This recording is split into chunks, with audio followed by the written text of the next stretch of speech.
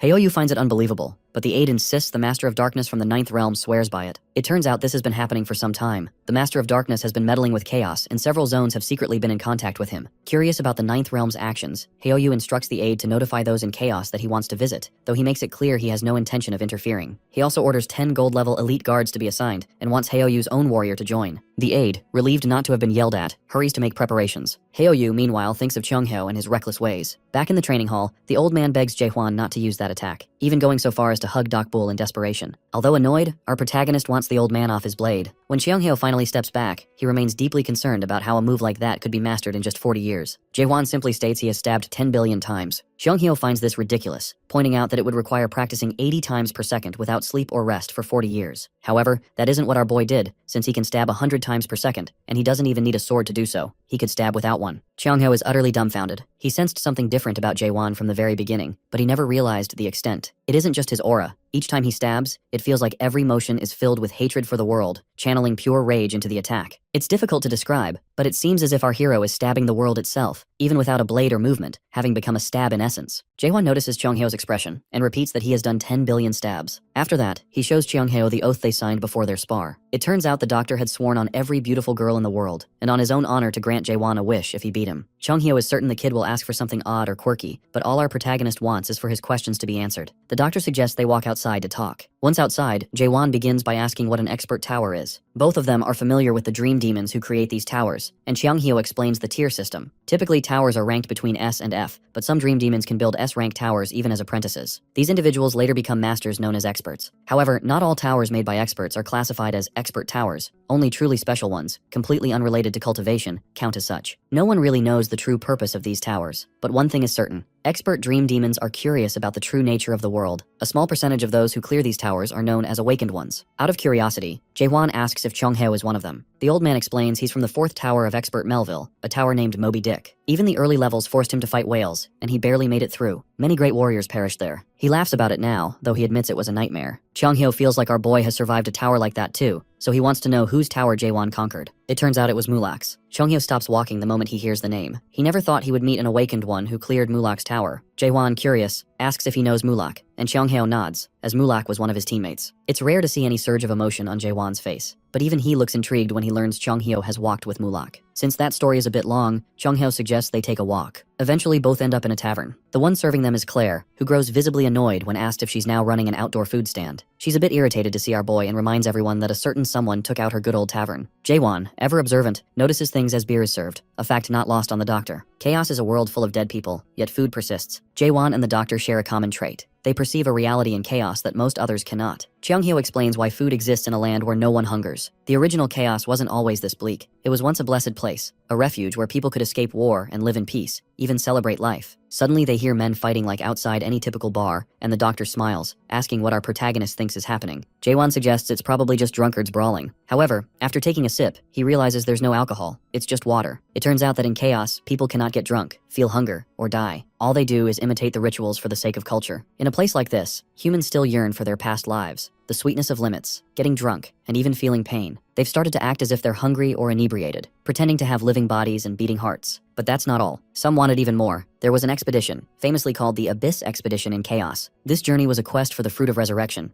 a prize said to restore true life. Jaehwan is stunned and even a little interested to hear about it. The only way to obtain the Fruit of Resurrection is to travel through the abyss until one reaches the end of its branches. At the time the expedition began, Cheonghyo had already awakened and was younger, about 150 years old. Unexpectedly, Mulak led the expedition. A flashback unfolds as Mulak speaks to Cheonghyo, praising him for awakening without losing his emotions. Cheonghyo, however, is angry and even hurls his blade at Mulak, insisting that demons have no business being here. They should stay in their rooms building towers. He's upset about the whole cultivation system. Mulak, for his part, apologizes repeatedly for all the demons who made towers, then reveals his real reason for joining the Abyss expedition. He wants to reach the end, find another tower, and put an end to cultivation. Cheonghyo is utterly shocked. It's bizarre to hear a dream demon speak of ending cultivation, the very business they are known for, the only thing they truly do. Jaehwan questions the doctor again about what happened to the expedition. Cheonghyo admits he didn't go any further than the entrance to the abyss. He fell behind. Mulak, however, is rumored to have reached the top of the illusion tree, from where fruit began to fall, allowing others to return to chaos. Jaehwan wonders why the old man remains in chaos since he supposedly got the fruit. Claire returns to serve more food and gives the doctor a pointed look as he twists the story. She explains the expedition was never actually successful, but the doctor disagrees, insisting Claire wasn't there and didn't witness its glory. He maintains they succeeded in collecting the fruit and that he is proud of it. However, when they were returning, the patriarchs, the lords of the almighty lands, lay in wait to take all the fruit. The fortress masters and leaders of the 10 factions stood no chance against the overwhelming force those entitled rulers brought. They weren't a match. The fruit was taken back, stolen from them, yet the monarchs still used use the fruit when they die and have continued to do so for over 9 centuries. Our protagonist figures this is probably why everyone looks so defeated all the time. No matter how much they pretend, they know they can't have real life for themselves because the lords have claimed the right for themselves. Thinking of Mulak sparks an idea in Jaewon's mind. Before he can ask the old man, Chung-hyo is already passed out. How is that even possible? They were only drinking water? Claire clarifies that Chung-hyo has been acting drunk for 1,000 years. She then adds that Mulak was never seen again after that. He simply vanished. As Claire explains, James walks in, eager to thank Jaewon personally for saving his captain. Our boy remains expressionless. James even has to reintroduce himself. Just then, the Demon Extermination Squad captain Jahir arrives looking panicked. He reports that a major problem has arisen. It turns out that Jahir is here to deliver an update on the condition of the Fortress Master. Moments later, Jahir and Jaewon are seen traveling together toward the castle. The Fortress Master is kept hidden somewhere beneath the inner castle, deep in the basement. Jaewon's mind instantly recalls the Prime Minister's offer. Gorgon will serve as a safe haven for him, with no repercussions for the damage he's caused, provided he does Gorgon the favor of helping the Lord. Jahir explains that the Lord has gone critical far too many times lately, usually losing control about once a week. But this time, the situation is different. Our protagonist already suspects the Fortress Master is turning into an undead. Jahir goes on to explain that the Lord is a good man, and also a survivor from the Abyss expedition. He is worried because Chung-hyo still isn't waking up, and our boy is expected to perform the undead slash. However, all Jaewon has done so far is mimic the old man, nothing more. As soon as they reach the castle, they begin to feel tremors beneath their feet. Jahir immediately recognizes this as the Fortress Master's doing. Suddenly, they spot 2 tower captains standing ahead, blocking their way. Jahir tries to explain the situation as briefly as he can, but the tower captain insists they have orders and cannot allow anyone to pass. Jahir finds this odd and starts to consider whose orders they might be following, eventually realizing that the 2 intend to go against the wishes of the heavens. To them, the only heaven is the forbidden heaven. The captains then wonder aloud if Jaewon is the one capable of performing the undead slash. Both captains prepare to attack, but before they can strike, Jahir pushes our hero aside to protect him. Jahir alone manages to handle the 2 captains, which even impresses our boy. Meanwhile, Jahir realizes that the Golden Sky clan has managed to extend its nefarious influence inside the castle. These 2 captains are essentially representing the Forbidden Heaven clan. People he hadn't known were within the fortress. He bluntly refers to them as Outer Fortress people. Jahir tries to intimidate them, reminding them of his own status, but the captains insist they have grown stronger. Still, Jahir urges them to pledge allegiance to the castle lord again, assuring them that forgiveness will be granted. They mock him, questioning the worth of the Fortress Master he's defending. According to them, whatever is locked inside the heart of the castle isn't a Fortress Master, but an abomination, someone who cannot control his own powers, and thus cannot control Gorgon. They challenge the idea that Jahir keeps linking a man, who doesn't even understand good, to the wishes of heaven. If that's the case, maybe heaven is not the heaven they were promised. Jahir, however, has faith that the Lord will return, which enrages one of the captains, prompting a sudden ambush. After taking a hit, Jahir notes that 2 4-stage adapters shouldn't be able to compete with a 5-stage adapter like him. Somehow, though, they continue to put up a fight. They speak of their own growth, but Jahir knows it's not normal progress. Suddenly, our protagonist tosses a drunken Chung-hyo onto Jahir. The captains then want to confirm if Jaewon is truly the one who can perform the undead slash. Using his awakened skill, our hero listens in on their inner thoughts. They doubt him, thinking he doesn't look like an adapter. His body is smaller than theirs, and he doesn't appear to have any special skills. The mystery, in their minds, is whether he can actually perform the slash. One even speculates that Jaewon probably can't land a single punch. Just to make a point, our boy asks if the next punch will suffice, then delivers a devastating uppercut, nearly taking off the bulky captain's head. Afterward, he turns and punches the masked captain, damaging his mask. The masked captain retaliates, but our protagonist dodges easily, noticing the strong energy his opponent is emitting. He considers a few possibilities. Maybe they're fueled by revenge, or perhaps there's some kind of transformation happening. Yet when he looks into their eyes, he sees only fear. For an instant, our hero wonders how these traitors could be so easily frightened. It's almost pathetic. He finally addresses their unspoken question about whether he can perform the slash or save the Lord. He admits he has no idea, since saving lives has never been his specialty. That's Chung-hyo's job. When it comes to taking lives, though, that's a different matter entirely. Meanwhile, in the castle basement, the Prime Minister and a special operative discuss how it hasn't even been a day since the last slash, and the Lord is already on another rampage. The man with Shiver is the outer administrator, Myhan Keldergran. The Fortress Master is shown restrained to the walls with pillars, his head and face shrouded by long hair. Earlier that morning, it had been confirmed that the undead energy was finally lowered. In a flashback, Chung-hyo is seen talking to Shiver, explaining that while Jaewon is quite talented, he lacks the experience to carry out this technique. Mino's condition was very different from the Master's. The Lord is still holding on because of sheer willpower. Chung-hyo said that our protagonist's undead slash might be strong enough in a month. Since knowing him, it might just be possible. Now Shiver suspects there's a traitor among them ever since that day. He recalls an earlier conversation with the Lord. At the time, there were rumors about people appearing who could control corruption. People definitely not from the Nakmyeon clan. This was something entirely new. The master insisted on checking things out himself. The prime minister did his best to warn him, but the lord wanted faith placed in him. He didn't want the captains involved, feeling this was something only he could handle despite the risks. He was a truly great man, and he knew he had survived the battlefield longer than anyone, even though he lost the battle for the fruit. Still, he felt responsible for Gorgon's well-being. One moment, the lord's face is proud and glowing. The next, it is dreadful, consumed by corruption. The outer administrator had been there with him the whole time, making Shiver wonder if Maihan had done something to the lord. Back in the present, Maihan advises everyone to brace themselves, calling it a critical juncture. Shiver insists on waiting for the doctor's return, but Maihan has other plans, thinking there isn't enough time left. Shiver suddenly feels Maihan is implying they should kill the fortress master. Instead of letting that comment pass, Maihan tries to reason that they won't be able to stop the lord if he goes full undead. Shiver's eyes widen when Maihan suggests using the undead seal. The prime minister is completely against it. This is a last resort, only to be used after the divine doctor arrives. However, Maihan believes that at least the master's spirit power could be preserved through the undead seal. Otherwise, things will spiral out of control. Shiver remains reluctant, pointing out that they don't even have the soul stones necessary for the ritual. Maihan, however, reveals he knows the truth and tells Shiver to stop pretending. Suddenly, the Dark Soul Squad captain enters with the soul stone. Shiver can't believe it, since the Dark Soul Squad is supposed to work for the Prime Minister's office. He realizes he's been betrayed. The outer administrator argues that the future is at stake and Gorgon needs this. The Dark Captain presents the soul stone box, Jaehwan's soul stone box. Maihan stresses the necessity of restraining the master now, before he becomes an undead they cannot contain. If they fail, it would mean Gorgon's end at its own lord's hands. The pressure now falls squarely on Shiver. He remembers the devastation a mid-sized undead once caused, and the thought of an even larger one is terrifying. There's nothing he can do. The master does have that potential, and the divine physician isn't here. Shiver tries one last time to argue, noting that only the Nakmyeon clan can perform the dead seal, and they have no chance of doing it perfectly alone. But Maihan has already prepared for this, as if he's been planning it for a long time. Suddenly, volunteers in shady robes and faces covered in bandages appear, ready to perform the undead seal. They don't look like Nakmyeon people, but Maihan reassures Shiver not to worry, saying these people know how to perform the ritual. There's something utterly eerie and wrong about all this. Not just the bandaged people, but also the speed with which they intend to lock the Lord's spirit into the Spirit Stone. With no clear successor to Chaos, anyone who wields the Soul Stone could become the next Fortress Master of Gorgon. Shiver notices these bandaged individuals handling the Spirit Stone just as Jaehwan and Nakmyeon members do. He grows tense, wondering who they really are. Abruptly, he remembers his final conversation with the Master, those who can control soul contamination. Now he realizes everything happening isn't due to the divine physician's delay. It's been in the works for at least a year and a half, since the Master's soul was corrupted. Until now, it's all been Maihan's plan. With this realization, Shiver orders his men to arrest Maihan. To his dismay, they ignore him, revealing their loyalties have shifted as well. The Prime Minister understands he has been part of a conspiracy all along. Within moments, Shiver finds himself on his knees, apologizing to the Lord, filled with regret that he couldn't do anything. The light has faded from his eyes as the ritual is about to begin. He sees flashes from the Fortress Master's glory days. Suddenly the ground shakes and the roof of the basement splits open. A massive section crashes down on most of those present. Leading the way through the chaos are Jaehwan and Jahir. The Prime Minister's eyes widen in pleasant surprise as he sees the two arrive. The outer administrator demands to know what is happening. Jahir immediately cuts him off, telling him to stop pretending ignorance. They are fully aware of the Forbidden Heaven clan's conspiracy. Those two captains have already confessed everything. The captains outside express deep apologies to the outer administrator, but before anything else can happen, their bodies suddenly explode, leaving Jahir stunned. Maihan quickly claims no responsibility, stating the captains took their own lives. Jahir now understands clearly that this is not a misunderstanding. It is outright rebellion. If they don't stop the outer administrator and halt the seal, these traitors' intentions will become reality. Suddenly, Jahir is shocked to find every sword in the room pointed at him. With Cheongheo still over his shoulders, he demands an explanation. He's told that they won't let him defy Minister Maihan, the Golden Sky clan, or the outer administration. He must stay put until the seal is complete. Jaehwan, meanwhile, remains composed, labeling these men traitors. Even now, our boy calmly considers his original instructions. He turns to the Prime Minister, pointing out that Shiver hasn't kept his end of the agreement. The supposed safe haven inside the fortress is anything but safe for him. He insists on renegotiating their terms. The Prime Minister is in disbelief at this turn, but Jaehwan promises to eliminate all the traitors and restrain the outer administrator if Shiver will hand over Cheongheo so he can resume the Abyss expedition. His words leave everyone stunned. Maihan Keldergran recognizes that this must be the man who's become notorious around Gorgon lately, the one who killed an undead with a single strike. Maihan wants to witness Jaehwan's strength firsthand, so he orders all the guards to restrain him. Our protagonist's eyes glint for a moment before he snaps into focus, stabbing rapidly, his blade finding targets in every direction. Even the Dark Shadow captain struggles to keep up with the multitude of simultaneous thrusts Jaehwan can manage. The numbers are overwhelming, but for now he holds them at bay. As the crowd presses in, our hero pauses, centers himself, and transitions from shallow stabbings to his normal stab, an upgrade that immediately shifts the tide. For the first time, everyone witnesses the true force of his destructive stabs. He targets Maihan, who narrowly dodges the attack. Maihan realizes that if he hadn't moved, he would have been killed on the spot. Blocking might have saved him, but he was seconds away from death. Still, these people are nothing but scum in our boy's eyes. Listening in, our protagonist catches the whispered conversation of Maihan's men as they consider switching to Plan B, releasing the Black Cloud, even at the cost of killing everyone in Gorgon. Jaewon exhales heavily. He says to Maihan Keldergran that he likes people like him because they make his goal of destroying this world much easier. Without warning, he raises his sword to the sky, and a beam of light shoots upward, illuminating the night. Everyone, even the Prime Minister, who has just gotten back on his feet, feels hope. Shiva recalls the Fortress Master's last words about the people of Gorgon needing a symbol of hope. Jurgen Shiva realizes this must be the moment the Lord meant, and even he feels that hope,